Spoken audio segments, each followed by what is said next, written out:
నారుగుంజ. ఈ అబ్బాయి వచ్చేసిండు. ఈ అబ్బాయి ఇవాళ మనం ఇద్దరం నారుగుంజాలే పిండి కూడా చల్లాలి. ఇది చాలా తక్కువ 3 ఎకరాల పొలమే. కాకపోతే ఏంటంటే పిండి చల్లాలి రాబాయ్ అని చెప్పిండు. సరే పోయి చల్లుతాం తీ అని చెప్పి ఇద్దరం వచ్చినుండే. నారైతే అడ్జస్ట్ చేసుకొని పోయి కింద వారేసినాం అనుకో, ఆ 2 మళ్ళీ అయిపోతాయి. ఈ నారున్న మట్టిని ట్రాక్టర్ వచ్చి మళ్ళీ అయితే దున్నుతుంది. ఇక ఏం చేసినా అంటే టకటక పడకపోయి కింద అయితే బాగా నారైతే వారేసినాం. ఇక వాళ్ళు ఎత్తా అంటేనే ఏర్పడ్డది. ఇక మనోడు అయితే గుజ్జులు అయితే అడ్జస్ట్ చేస్తాడు. ఇక నేను వచ్చి పరదలు అయితే పెట్టుకుని వస్తారాబాయ్ అని చెప్పినుండే.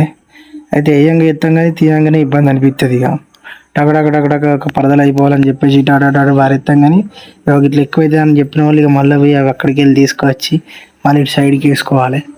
మనోడు అయితే మెల్లగా అడ్జస్ట్ అయితే చేస్తాండి.